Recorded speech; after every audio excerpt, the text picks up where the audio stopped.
Hey everyone, welcome to my tutorial on chapter 6. It's going to be interactive today. So I know we're not meeting face to face, but I'm going to ask you guys to press pause on my video in certain parts and to do the work. So this is meant to be kind of like a workshop, like a writing workshop. And then by the end of today's tutorial, you will upload the body paragraph that you have written into our discussion forum. So let's first get started by giving you an overview of chapter 6, which is on writing for your readers. Okay, so first of all, I think it's important to know the kind of organizational style you need to aim for whenever you are writing a certain kind of work. So if you, let's say your goal is, number one, to explain tasks or to carry out tasks, like these are the things you should do, the pattern that you need to follow is a chronological pattern. First, second, third, fourth. If you're trying to describe a physical object or some kind of a scene, then you want a spatial pattern. So basically, if you are describing a physical object, you might want to start with the top of the object, move on to the bottom. If you're trying to describe a place, you might want to start from the east side to the west side of the place. So that's what spatial means. Number 3, if your goal is to explain some kind of a complex situation or a complex idea, you want to go, the organizational pattern you want to use is from general to specific. If you're trying to present a bunch of factors, kind of like a list-like form, you do have to sort them from more to less important. And then, of course, if you are trying to show the similarities and differences between different items, let's say, different kinds of phones, iPhone versus Samsung, then the kind of organizational pattern you want to follow is a comparison contrast. And then, of course, if you're trying to assign items to certain logical categories, what you want to do is create a classification and partition. So what does partition mean? When you are breaking a single item into like subsequent elements. So when you include subcategories that are also important, sort of like outlining. That's the kind of organizational pattern that you follow. And then if you are trying to discuss a problem, what you did to combat the problem, and then the result of the problem, what you want to do is the problem-solving method organization. The problem, the method, the solution. And that is how you will end up writing clearly and effectively and always have organization in mind. So I think this leads to our next practice. Oh, I'm sorry, I forgot number 8. Number 8 is discussing factors that led to or will lead to a solution. Basically, it could be like a predictive factor where, like, if we do this, then this could be the outcome. And this is more of like a cause and effect type of organizational pattern. So again, I just want to state that this is important because organization is crucial whenever you are trying to perform any kind of writing task. So today's writing task is going to be divided up into 8 steps, and I'm going to ask you to break these steps into coherent parts. So first things first, let's first answer this question. What is the function of paragraphs? Like, what are paragraphs supposed to do? So number 1, a paragraph, when you're writing a paragraph, is meant to organize your ideas. So that's why the previous slide is so important, because organization is important. Knowing what kind of organization is going to be expected is important. So one thing I want you guys to remember, a body paragraph is supposed to have one main idea. If you notice that you have multiple main ideas, they need to be in different body paragraphs. So let me just say that again because it's so important. You need to defend one idea at a time in a body paragraph. That is how you keep your paragraphs organized. Number two, your body paragraph is meant to defend your thesis. And what is a thesis? The thesis is your main idea. So whatever your main idea is that you are trying to defend or trying to develop, trying to prove, your body paragraph should always connect to that main idea. So those are the two functions of body paragraphs.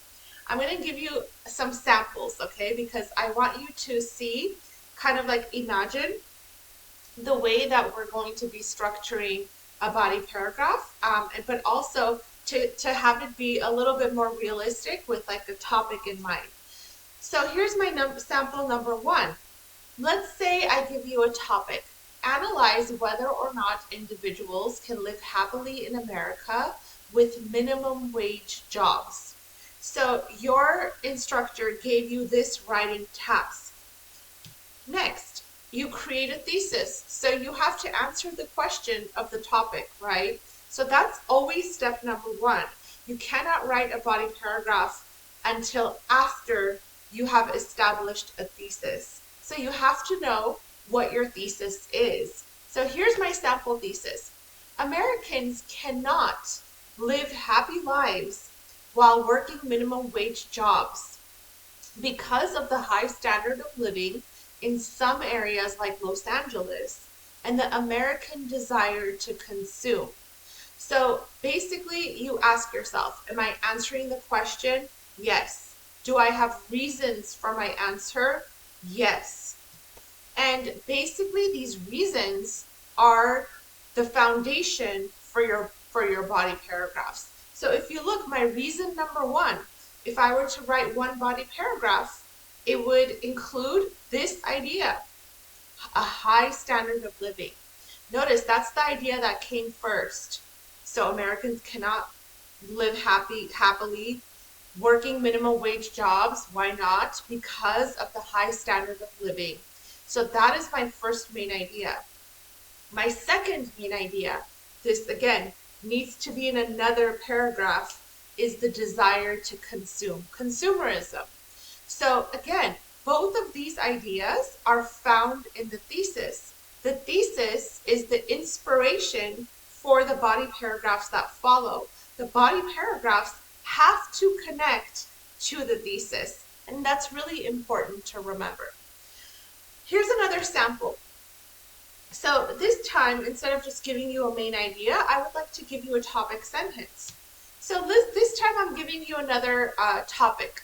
Your instructor assigns this question for you to answer. What does freedom mean to you?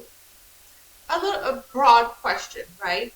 So now I have to answer this question, my thesis. In my perspective, freedom is defined by the mental strength to stand up for what a person believes in, despite personal or societal restrictions. So this is my interpretation of freedom. Now, out of this thesis, I have to create my topic sentences. If I were to imagine what my body paragraphs would look like, what would the main ideas be? So here's my first main idea. First of all, being free does not rely on physical barriers, but rather on mental strength. And notice that that's the first main idea that I mentioned in my thesis, this idea of mental strength. So that needs to be the dominant idea that I start with, which means that my first paragraph is going to be about mental strength. Second topic sentence. In addition, the beauty of freedom is seen throughout convictions, through our convictions, despite any limitations or restrictions.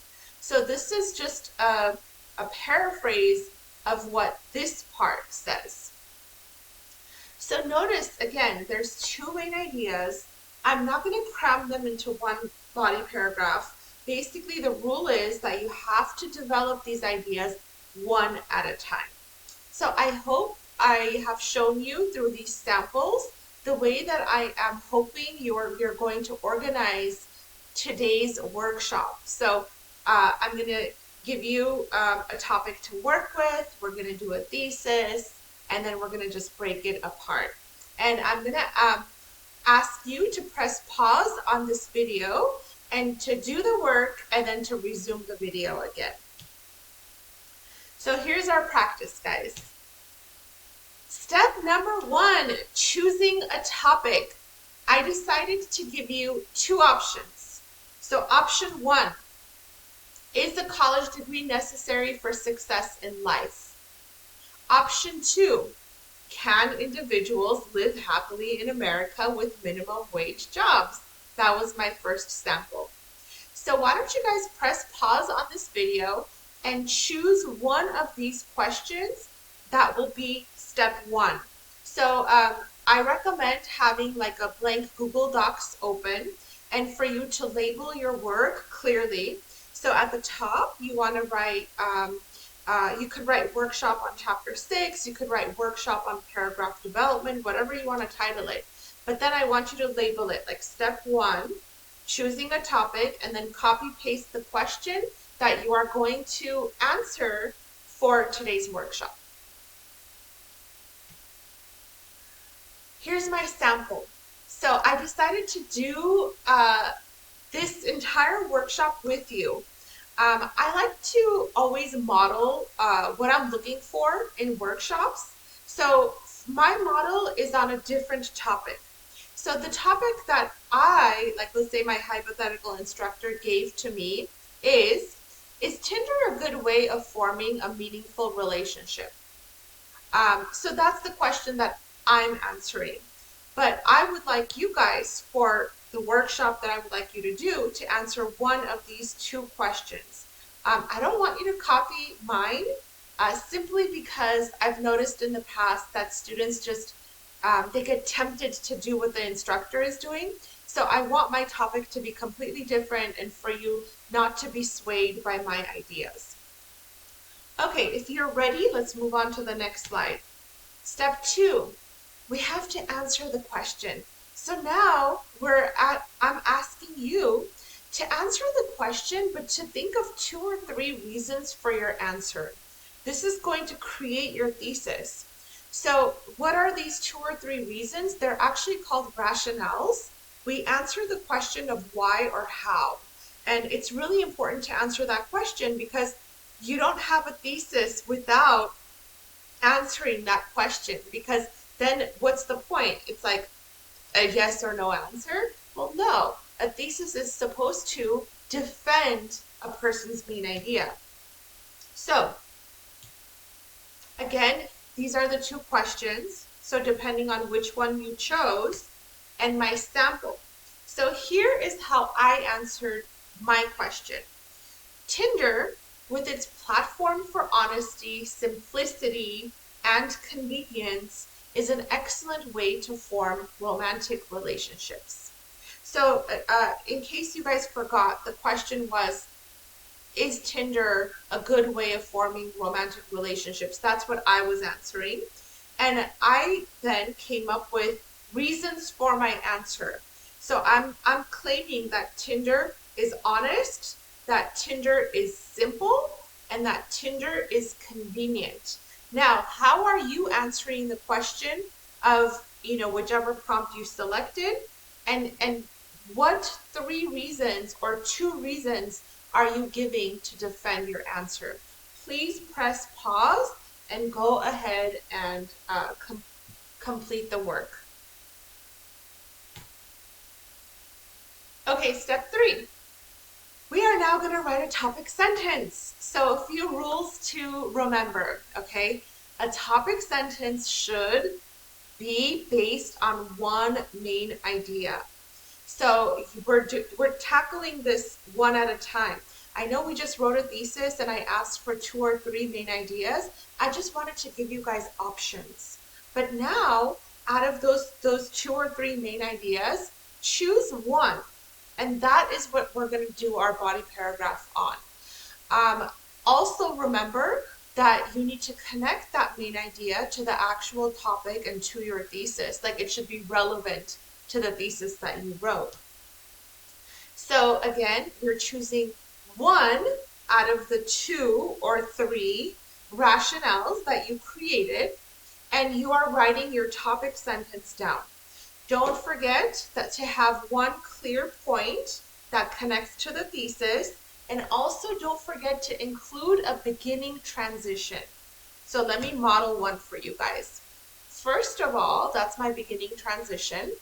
Tinder allows individuals to be completely honest about their intentions and desires. So I decided to take the main idea of honesty and to make that the focus of my paragraph. Press pause and go ahead, write your topic sentence. As soon as you guys are ready, we're moving on to the next step. Step number 4 is developing our main idea. So what does that mean? Okay, if our main idea, if mine is on honesty, basically your main idea of your topic sentence needs explanation. It sometimes needs context so that your readers understand it better.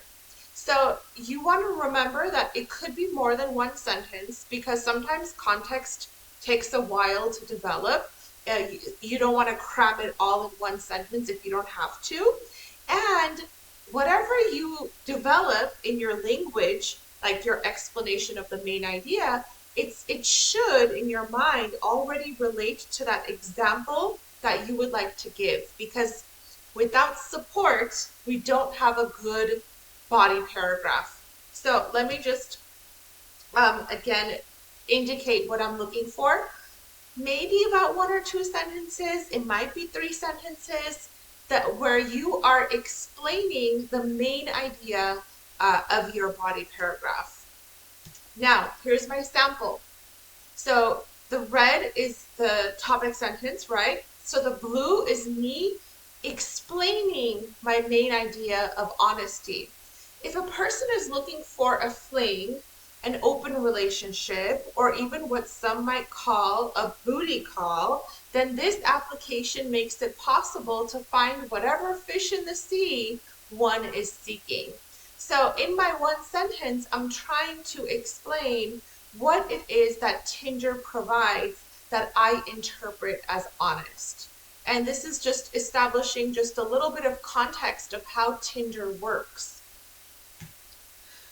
Okay, step 5. So again, I'm asking you press pause, complete step 4, and then as soon as you're ready, we're going to move on to step 5.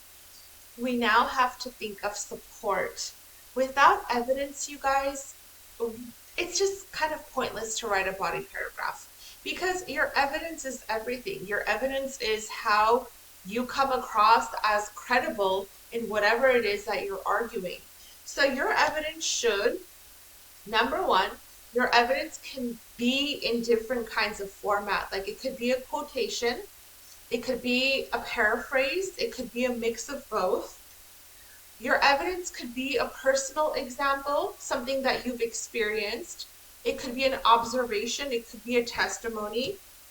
Your evidence your evidence should always be set up properly with a lead-in phrase, with a citation. Your evidence could be dialogue, like if let's say even if you're using like a film or some kind of media example, it could be in the form of a dialogue. And your evidence should always have context attached, because without context, you run the risk of confusing your readers. Now, I want to give you guys some samples, just to let you know. This is also available. Let me actually show you where to go. If you go to page 5 of our syllabus, I have all this information. Page 5 and page 7 of the syllabus. I have these handouts attached. So you actually own these handouts. You can refer to them anytime you want. There's different ways to use evidence. So here is one way. You could use a single quotation, and underneath is an example of how a single quotation looks in your writing. You could use a string of short quotes. So like you're chopping up language and you're using it together. And here's an example of how that looks. You could use evidence in the form of a paraphrase, like a summary of what was said. Again, here's an example just to indicate what I'm talking about. You could also use a paraphrase with little quotes. This technique is done whenever there's a lot that you want to use as support, but you don't want to like have a lengthy quotation. So here is an example of what I mean. And finally, you can use a block quotation. And this is for evidence that runs kind of long. Like if your evidence is, let's say, a quotation you want to use is over 4 lines, you can always format it in this way. And that's the example. Now, you also want to remember that anytime you are using evidence, you should always identify the author, like where is my support coming from, identify the source. You should also use a verb that introduces the evidence. So if the author is Adler, for example, Adler recalls or Adler claims. You put together a phrase that introduces the evidence. So now I'm going to have you guys do a practice, and I'll give you a sample right now, but do a practice where you are going to research support for your body paragraph. And again, be mindful of those 5 rules that I indicated in slide number 11. What I'm looking for is support that is really specific, that's really detailed, that is relevant to your main idea. So check it out. Here is my example. So my example in pink is the research that I did. So I went online, I did some research, and notice I have a transition that indicates that I'm using an example. For example, Tinder's community guidelines read. And notice, you guys, I'm using a block quote. So it doesn't have quotations because it's a longer quote. So I'm formatting it as a block quote. Welcome to the Tinder community. If you're honest, kind, and respectful to others, you'll always be welcome here. If you choose not to be, you may not last. Our goal is to allow users to express themselves freely as long as it doesn't offend others. Everyone is held to the same standard on Tinder. We're asking you to be considerate, think before you act, and abide by our community guidelines both on and offline. Seriously, don't make us swipe left on you because there will be no do-overs once we do. Little fair share of a warning. But notice I also cited my source because this is where I got this information, gotinder.com. And I went to the community guidelines on their homepage. So that's where my support is coming from. So I'm looking for you to also include support in a way that is clear and easy to understand, in a way that you are contextualizing. And I want you to set it up in the ways that I mentioned in the previous slide. So this is probably going to take you a while because you have to research your support, you have to find it and then use it. So go ahead and press pause on me and find your support and go ahead and add that to your body paragraph. As soon as you're ready, we are ready to do the next step because we have great support, bravo, but without an interpretation, that support is just laying there, doing nothing. We have to have some kind of commentary that follows strong evidence. So what are we looking for? We're looking for commentary that will comment on meaning, that will comment on the power of the support, that will show conviction in what it is that we believe, why we are using this as support. So there's so many different ways to add commentary. I wanted to just give you guys some ways to consider, okay? I'm gonna have this all out so that you guys can look at this on your own and try to decide, okay, what kind of commentary do I want to use? So notice there's like just different kinds. 1 through 11 are different ways that you can analyze, interpret evidence. And then number 12 is a combination. So number 12 is really the goal for advanced writers. We want to be able to do a few of these at once. We want to be able to have interpretations that can look at an evidence in different ways. So that's why I think our goal for today's workshop should be number 12. So I would like you to do a combination. In your practice, you are adding your interpretation of the evidence that you used. And you want to make sure two things. Number one, that you connect to the main idea of your paragraph, that whatever you're commenting on, it should relate to your main idea. Mine is on honesty. Number two, that you are using at least 2 interpretation strategies from the list that I gave. So here is the list one more time. And I just want to show you guys, I did 3.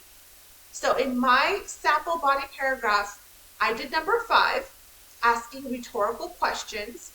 I did number 7, defining or translating important terms. And I did number 11, providing specific examples. So basically all 3 ends up being number 12, which is the combination tactic.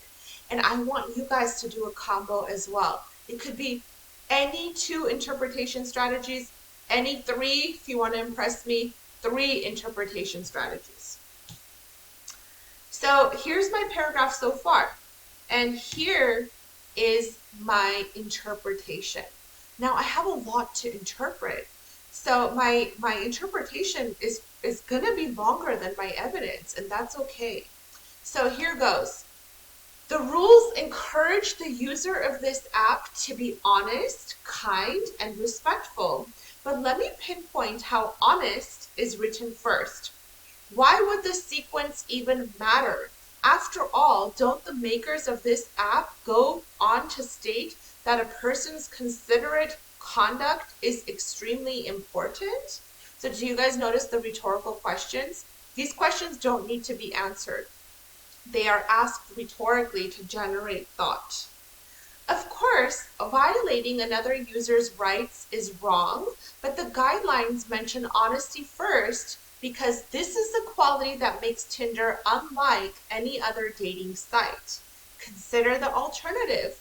Sites like Coffee Meets Bagel, eHarmony, and Match promise love and commitment. They claim to be all about the sappy, cheesy, sunshine and butterflies type of love in an attempt to feed a romantic vision instead of a wise reality. Unlike these other sites, Tinder doesn't bullshit. It doesn't claim to be an expert on love or promise the user fool's gold. Rather, it allows individuals the freedom to express. So again, going back, I just want to interrupt just one more time. Do you notice how this idea of, the honesty aspect of Tinder is being explained more? I'm defining and translating over here, why honest is written in the community guidelines. If you're honest, kind, and respectful. So I'm trying to zone in on that one word. Moving on. As one user, 28-year-old Surin, wrote, "I'm here because I'm too lazy to find my soulmate and my mom said I'm getting old." And a second user, 19-year-old Emma, wrote, "I work at Subway, so I'm pretty much an expert on 6 inches and I make some damn good sandwiches." One fact remains, Tinder doesn't lie. So one more time, do you guys notice that the 2 people's testimonials are used as specific examples? Instead, the site opens the door to romance, friendship, one-night stands, casual dating, and the list goes on. What I admire most in this website is this website doesn't shame users for their preferences. It doesn't follow the politically correct route of looking for love, when in fact the user may in fact just be looking to get laid. So this is an interpretation, and it has a combination of strategies that are being used. And ultimately, the writer, me, is trying to show their opinion in response to the evidence that they're using. And their opinion should always be relevant to the main idea that they created in their topic sentence. So this is what I'm looking for from you guys as well. So next up, oh, I'm sorry. I'm so sorry. I didn't put, I didn't transition well. So I want you guys to press pause on this screen just so you can look at it as you're writing your own interpretation. Please take your time with it. Go back to that list of interpretation strategies, which, by the way, that handout is page 6 of our syllabus. Go ahead and open up page 6 of the syllabus and choose at least 2 strategies that you're going to use as interpretation strategies to comment on your support. When you are ready, we are ready to do step number 7. Step number 7 is your concluding sentence in your body paragraph. We all need a concluding sentence. It should connect back to your main point. Mine is on honesty. And it should probably transition to your next point if there is a next one. You might be writing a body paragraph, that's your last body paragraph. So that might not be true for every single paragraph you write. It might not have a transition to the next paragraph. So here's my sample once again. I have my interpretation, and then I have my concluding sentence. This is why Tinder is still one of the most honest social media networks that people rely on for romantic connections. It never fails to fulfill whatever desire the user has, whether that be marriage, dating, or the occasional hookup. So this is my summing up sentence where I'm concluding my thoughts and I'm relating it back to full circle to that main idea in my topic sentence. And that's what I would like you guys to do. And that is going to conclude your body paragraph. So your body paragraph should look similar to mine. I'm not asking you to color code it, though you can. That would be very organized of you. But when you submit this body paragraph into the discussion forum, it'll look like basically like this, like an actual body paragraph. And this is step 7. Now, the last part of this discussion is to do a peer review. How are you going to do the peer review? I would like you to submit your work, and then after you submit your work, you will have access to the body paragraphs of your other classmates. So you will be able to read what your classmates have written. And then I would like you to evaluate, like, you could either create this checklist, you could either copy paste it onto the response part, the text box, or you could just look at it and see, okay, check, check, check. They have all of it, and just give them the check plus or the check minus. So what is it that I'm looking for? I would like for the body paragraph to meet these standards. Does it have one dominant idea that connects to the thesis? Does it develop that idea successfully? Does it have strong evidence? It's relevant to the topic. It's used properly? And does it have a strong interpretation? If you feel like your classmate has all those things, you're going to give them a check plus, and you're going to leave them with 2 or 3 constructive comments. You can, 2 of those comments could be praises on what they're doing well, but let at least one of those comments be constructive, okay, like something that they can work on to improve. If you feel like there's something missing, you're giving them a check minus and 2 to 3 comments on what is it that is missing that they need to work on. I would like you to do this for 3 classmates, and that will complete the discussion. And that's it. That is our workshop on paragraph development. Please reach out if you have questions, and I hope you guys enjoy writing this paragraph.